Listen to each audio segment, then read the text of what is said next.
Mudd, a fan of South Plains politics. Here's your talking points for this week. There's been some worry that some of our farmers might be getting tired of waiting for good news in this trade fight with China, but the president has stepped in the second time to try to ward off a political mutiny. And we say so long to Lubbock's police chief. Retirement has never looked so busy for a man who set the stage for a new way to police our growing city.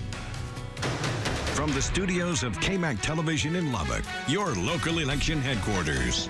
This is Talking Points with Bryan Mudd, brought to you by Capital Mortgage Services. Thanks for joining us, everybody. Also this week, it's not over until we say it is. A wise man, Senator Blutarski, said that back in the 60s. He was on a roll. Your Senate representatives rolled through what they called Hell Week in the legislature with very few things that made them want to shout. In fact, the only person doing much shouting was State Rep Jonathan Stickland of Bedford.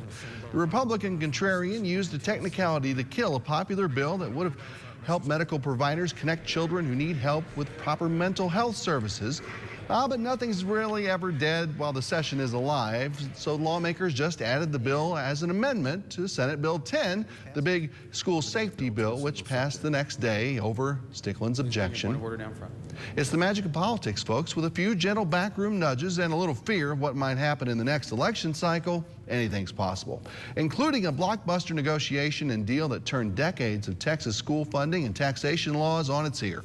Good for them, and hey, probably us as well, and KMAC's Steffi Lee tells us about it. We took 100 years of policy and reformed it in a transformational way in less than 140 days. It's a promise they've made from the beginning to overhaul and improve how the state funds schools. Both chambers and the state's top leaders have agreed on a plan, but provided few details on how they got there, and the official language hasn't been made public yet. They say it aims to pour $4.5 billion into classrooms, increases the state share of education funding to 45%, and lowers school property tax rates by an average of 8 cents per $100 of valuation in 2020 and 13 cents the year after. That's prioritizing kids in Texas. We're making sure that those who have a need on the lower income side of our state have pre-K. Future generations of children in Texas will be better off because of the education reforms passed this session. The tax burden on Texas property owners will be less. Legislators also say there will be a pay raise for the most experienced teachers, along with librarians, counselors, and nurses, and also an incentive pay program. So there's no testing requirements, there's no STAR test associated with this. We actually selected Texas Tech to be the kind of called the referee or the umpire to call the balls and strikes on what do these, how do you determine who an effective educator is. In Austin, Steffi Lee, KMAC News. All right, Steffi, all of which means our lawmakers can start planning summer vacations now because the chances of a special session of the legislature just dropped dramatically. Right now, after a weekend of work, it's just dotting the I's and crossing the T's before the end of the session tomorrow. We'll get into the final list of what made it and what didn't in this legislative session on next week's show. But for now, KMAC's Wes Rappaport has an exit interview with Lubbock Senator Charles Perry. I'd characterize it as this way. What weren't the successes? We came in with a list of large, very grandiose aspirations of things that we would like to see accomplished. First of all, transformational education reforms. That's done. Property tax relief, but more importantly, property tax growth restrictions to where taxpayers have a voice in those growth at the local government. So check that off. Statewide flood plan, check that one off. That was one of my big bills of the session. Hemp, whole new crop for rural agriculture. Water flood funding, whole new way to look at how we prepare and try to prevent floods going forward. Rural health care.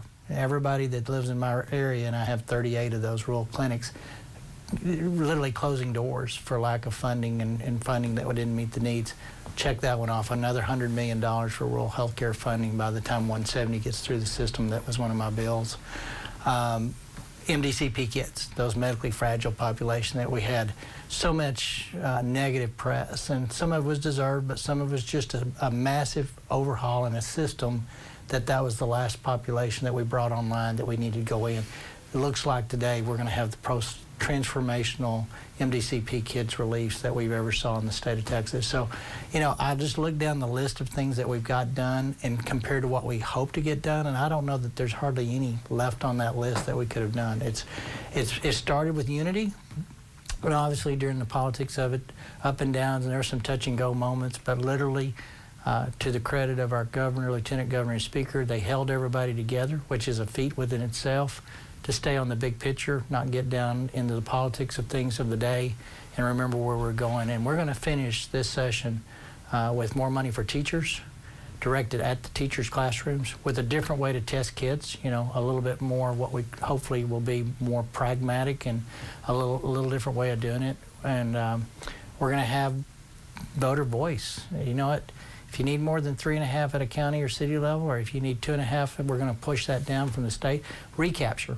That's a large, that's in the weeds, but that's a large component of our finance where the local districts were bearing that. A good chunk of that's going to be addressed. So I don't know what we didn't get done that we set out to do. And like I say, any one item on its own would have been considered a home run for the session. So real proud of my guys. Let's talk about vet school. Vet school. That's very good. I mean, you can't forget. Yeah. Tell me about that. So you know, West Texas really had a lot on the table this session. You know, you talk about some of the school finance pieces. You talk about some of the property tax pieces. Rural healthcare. And rural healthcare and this vet school. You know, what was at stake this session for people in your district? I don't know that Tex had a better session. We got money in areas for Twitter. We got monies in areas for Be On Time that was set to expire. Those are now going to be extended, so we can, that's $16–20 million. And then we got a vet school, which $17 million is not a lot invested for $100 million that's dedicated in Amarillo, but long term, our kids don't have to leave the state now and spend $250,000 to get a degree that they can stay in Texas to get. Number two, tech will be very effective and efficient, but it'll focus on those rural animals, those big, large animals that we're so sorely deficient. So, I mean, it just up and down the line, statewide and district-wide, I don't think you could have had a better coalition between Burroughs, Frullo, Fort Price, up and down the West Texas Panhandle region.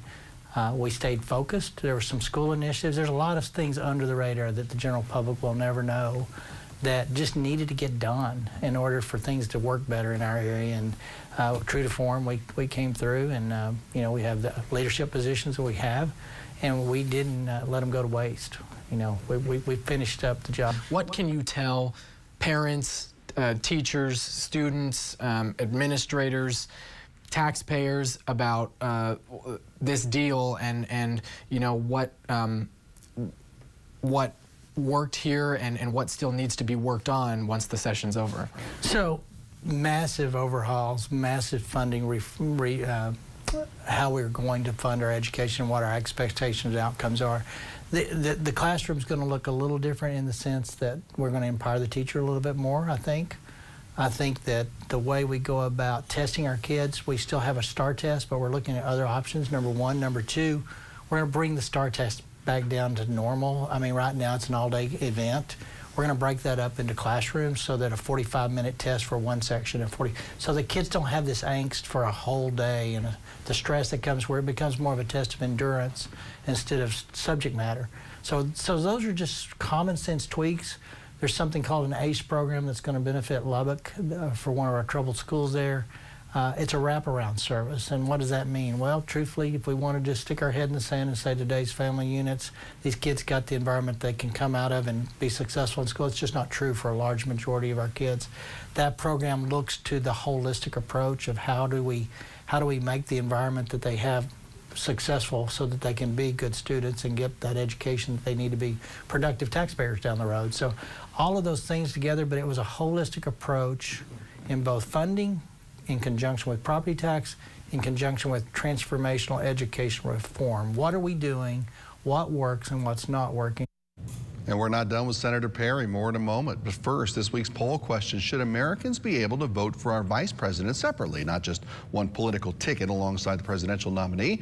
Talk to us on our KMAC News Facebook page and on everythinglubbock.com. Click Talking Points and give us your opinion.